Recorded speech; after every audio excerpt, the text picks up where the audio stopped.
Hello दोस्तों, स्वागत है आप सभी का फिर से एक बार मेरे YouTube channel learn and get में। और आज की वीडियो में हम जानेंगे संभ्रांतवादी लोकतंत्र के बारे में। यानी कि ये भी एक लोकतंत्र का प्रकार है। तो इसमें क्या होता है कि जो समाज के अंदर सम्भ्रांत तबका या फिर सम्भ्रांत वर्ग बोलेंगे हमें, उसका जो शासन में प्रभाव रहता है। यहाँ पर वो बात होती है कि शासन को प्रभावित करता है राज्य के, या फिर राज्य के जो निर्देश होते हैं, जो कार्य होते हैं, प्रशासन होते हैं, उसमें दखलंदाजी रखता है। या फिर हम ये कह सकते हैं कि जो सम्राट जो चलाएगा शासन को, उसको चुनने की ताकत सम्राट वर्ग रखता है समाज का। अब ये सम्राट जो वर्ग है वो कौन होगा? या तो अमीर लोग होंगे या शिक्षित लोग होंगे। तो ये इसी पर आधारित समाजवादी, ये जो सम्राट तबका जो होगा, सम्राटवादी लोकतंत्र है, उसी पर आधारित ये चीज़ होती है, सिद्धांत है। सम्राटवादी लोकतंत्र का जो हम कहेंगे सम्राटवादी लोकतंत्र का सम्राटवादी सिद्धांत इस मूल मान्यता पर टिका है कि प्रत्येक समाज में या राज्य में प्रधानतः दो वर्ग होते हैं। एक होता है विशिष्ट वर्ग और दूसरा होता है सामान्य वर्ग। अब ये विशिष्ट वर्ग वही है जिसको हम सम्राट वर्ग बार बार कह रहे हैं। ये सम्राट वर्ग जो है वही होगा जिसको हम कहेंगे विशिष्ट वर्ग। क्या है? राज्य के संपूर्ण नियंत्रण निर्णय सम्राट विशिष्ट वर्ग, धनी या सुशिक्षित लोग, यानी कि इसको हम बोलेंगे सम्राट, जो कि समाज का अल्पसंख्यक होता है, द्वारा लिए जाते हैं। जबकि जन सामान्य जो बहुसंख्यक होते हैं, मूक दर्शक की भूमिका निभाते हैं, भूमिका में रहते हैं। ठीक है, तो यहाँ पर वही बात हो रही है कि जो समाज के अंदर विशिष्ट वर्ग है, सम्राट बोलेंगे जो अमीर होगा, धनी होगा, सुशिक्षित होगा तो कम संख्या के अंदर, मगर क्या है, इनके पास इतना हम देखेंगे हुनर हो सकता है, या फिर ये इतने चालाक लोग होंगे कि समाज के अंदर जो राज्य है उसके ऊपर पूरा नियंत्रण रखेंगे, उसकी कार्यप्रणाली पर पूरी तरह से इनका दबदबा रहेगा। और जो बहुसंख्यक जो जनसामान्य लोग होंगे, जो दूसरा वर्ग है समाज के अंदर, वो क्या है, सिर्फ मूक दर्शक होगा, वो सिर्फ देखता रहेगा इस बात को, या फिर उनके कड़वे जो निर्देश होंगे, जो बनाए हुए कानून होंगे, उनको मानेगा। सम्राटवादी विचारक उपर्युक्त विशिष्ट वर्ग को सम्राटी वर्ग की संज्ञा देते हैं, सम्राट वर्ग की सभ्यता से संज्ञा देते हैं इसको। सम्राट वर्ग जो है सदस्य अपनी विशिष्ट योग्यता, अनोखी सूझबूझ, कार्य कुशलता या प्रबंध क्षमता के बल पर राज्य के कार्य में प्रभावशाली स्थान प्राप्त कर लेते हैं और राजकीय नीतियों को अपनी इच्छा या योजना के अनुसार संचालित करते हैं। तो यहाँ पर वही बात है कि जो सम्राटवादी जो लोग होते हैं, या फिर जो समाज के सम्राट जो वर्ग होगा, इसको हम बोलेंगे एलाइट क्लास बोलते हैं इसको इंग्लिश के अंदर। तो उनमें योग्यता है, योग्यता पढ़े लिखे जैसे देख सकते हैं हम, उसके अंदर एक्सपीरियंस हो सकता है, सूझबूझ, चालाक लोगों को काम चलाना उनको देश आता है। तो क्या करते हैं, वो जो सरकार है या फिर जो हमारा शासन प्रणाली है, उसके ऊपर प्रभाव स्थापित कर लेते हैं और अपनी इच्छा अनुसार योजना बनवाते हैं। अलेक्जेंडर हैमिल्टन जैसे कुछ फ्रेमवर्क द्वारा समर्थित है ये।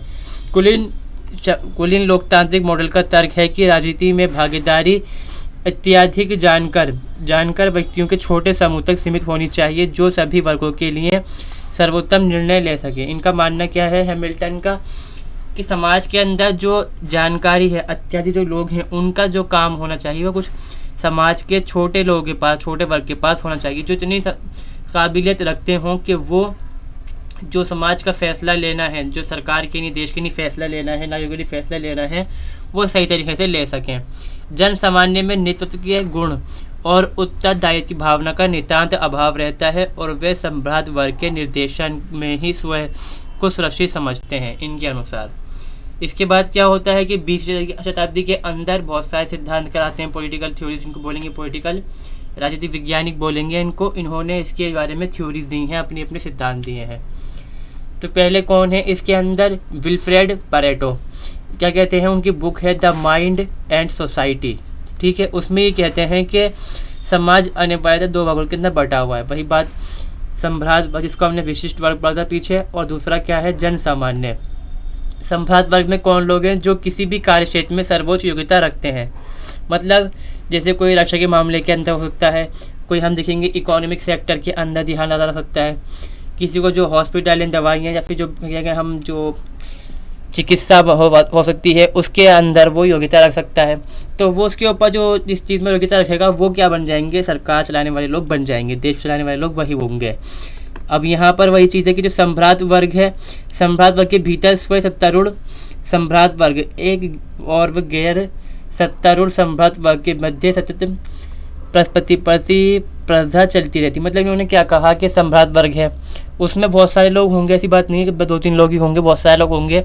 तो वहाँ पर भी क्या है, गुटबाजी होती है, गुटबाजी चलती रहती है गैर सत्तारूढ़ दल में और सत्तारूढ़ दल के अंदर। उसमें क्या होता है, एक चाहता है कि मैं इसको हटाकर गद्दी पर आगे बैठ जाऊँ, और ये चलता रहता है। और हमेशा ही ऐसा होता है कि समय की परिवर्तन के साथ क्या होता है, जो गैर सत्तारूढ़ सम्राट वर्ग होता है, पुराने सत्तारूढ़ सम्राट वर्ग को सत्ता से हटाकर स्वयं सत्तासीन हो जाता है। इस प्रक्रिया में को परेटो सम्राट वर्ग के परिसंचरण का नाम देता है। परेटो कहता है क्या है, ये परिसंचरण है इस सिस्टम का। मास्का के अनुसार इन्होंने अपनी बुक लिखी थी the ruling class. Ruling class मतलब वही सम्राट वर्ग, विशिष्ट वर्ग बोलेंगे। लोग अनिवार्यता समाज के अंदर क्या है, लोग दो तरह से बटे हुए हैं, शासक और शासित। शासक कौन है, धनी है, संपदा वाला है, शक्तिशाली है और सम्मान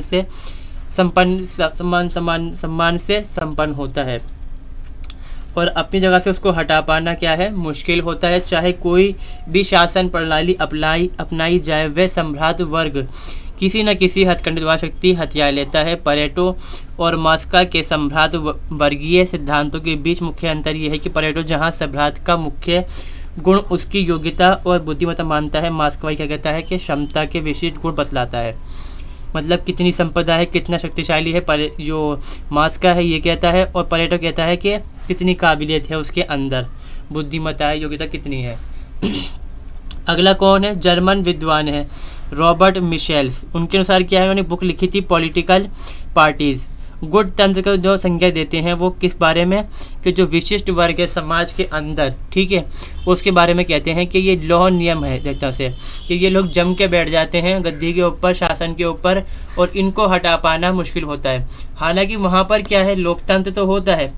ये तीनों हमने देखी हैं विज्ञानियों की थ्योरी, इनमें तीनों मानते तो हैं कि हाँ समाज के अंदर लोकतंत्र स्थापित है, देश में लोकतंत्र स्थापित है, मगर क्या है कि सत्ता में एक विशिष्ट वर्ग है जो दबदबा रखता है।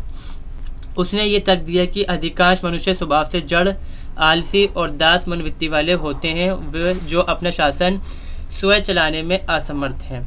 मतलब समाज के अंदर जो लोग हैं वो आलसी हैं, उतने लायक नहीं कि समाज को जो शासन है वो चला सकें। उसके लिए चाहिए होते हैं उनको लोग जो शासन व्यवस्था चला सकें। इस वजह से हम देखते हैं यहाँ पर कि इनकी जरूरत पड़ती है हमें। अगला क्या है, नेतागण अपनी वाफकता के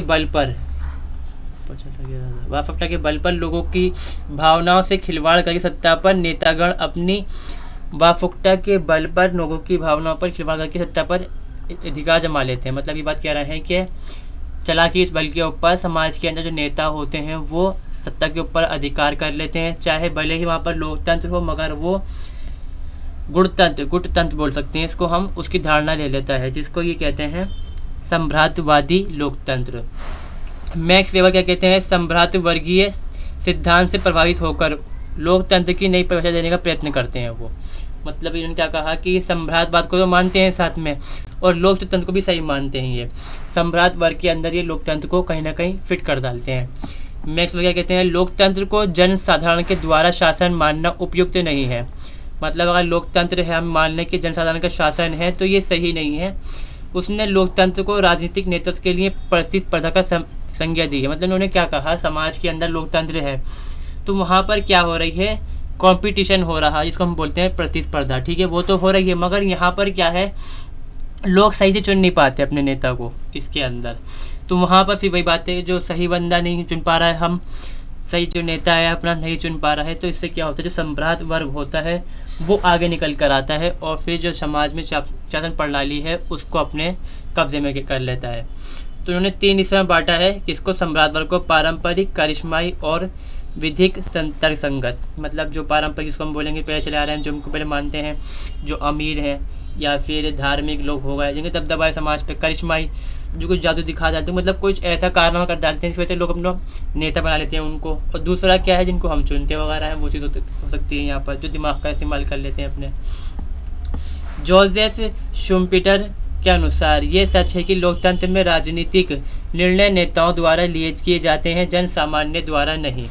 इन्होंने क्या कहा कि लोकतंत्र में क्या है, नेता के जो निर्णय है, जो समाज के जो राज्य के जो निर्णय हैं वो नेता लेते हैं, मगर जनसामान्य नहीं लेते। हालांकि क्या होता है, जनसामान्य पास क्या अधिकार होता है, वोट डालने का अधिकार है, और वो इस वजह से लोकतंत्र बन जाता है।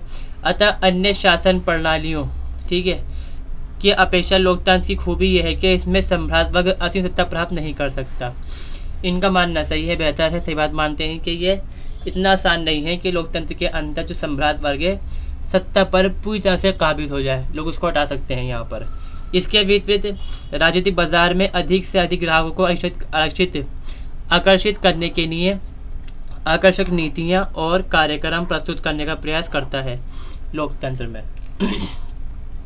इसके उदाहरण जो बोल सकते हैं वो है हम अमेरिका के अंदर एक सिस्टम चलता है जिसमें हम देखते हैं सिस्टम जो चुनाव के अंदर होता है, जब चुनाव होता है राष्ट्रपति का, तो वहाँ पर लोग चुनते हैं इलेक्टोरल कॉलेज को, ठीक है, वह चुनता है राष्ट्रपति को। तो इसमें क्या है, अभिजात्य वर्ग का प्रभाव देखा जा सकता है। यहाँ पर क्या होता है, जो इलेक्टोरल कॉलेज होता है, हालांकि होगा तो कुछ टाइम के नहीं, बस चुनाव तक के नहीं उनकी जो अहमियत होती है, जब तक चुनाव होता है जब तक उनकी अहमियत होती है, बाद में उनकी कोई अहमियत नहीं होती यहाँ पर, मगर इससे प्रभाव पड़ता है यहाँ पर। हालांकि लोग लोकप्रिय रूप से राष्ट्रपति चुनाव के उम्मीदवार को चुनते हैं, ठीक है, मगर यहाँ पर क्या होता है, जो इलेक्टोरल कॉलेज होता है बहुमत के संभावित आचार पर एक जांच के रूप में कार्य करता है। मतलब बदल सकता भी हो फैसले को, उनके पास ताकत होती है। आपने चुन लिया उनको, अब आप उनकी मर्जी होती है किसको वोट देंगे। यहाँ पर ऐसा 3 बार अमेरिका के अंदर हुआ है, ठीक है, तो ये इसका एग्जाम्पल मान सकते हैं इसके अंदर हम, कि एक बार तो लोगों ने चुना और जो कॉलेज था उसने मान लिया उस चीज़ को, जो इलेक्टोरल कॉलेज था। 2 बार ऐसा हुआ कि लोगों ने जो चुना इलेक्टोरल कॉलेज ने उसका ठीक उल्टा आंसर दिया और उल्टा जो राष्ट्रपति था चुनना था वो नहीं चुना, दूसरा चुन डाला उन्होंने। तो यहाँ पर ये वीडियो कंप्लीट होती है सम्राटवादी लोकतंत्र के बारे में। आई होप मेरी वीडियो आपको अच्छी लगी होगी। अपनी वीडियो को अच्छी लगी होगी तो चैनल को सब्सक्राइब करें और वीडियो को लाइक करें, और मिलते हैं अगली वीडियो में। इस वीडियो में बस इतना ही।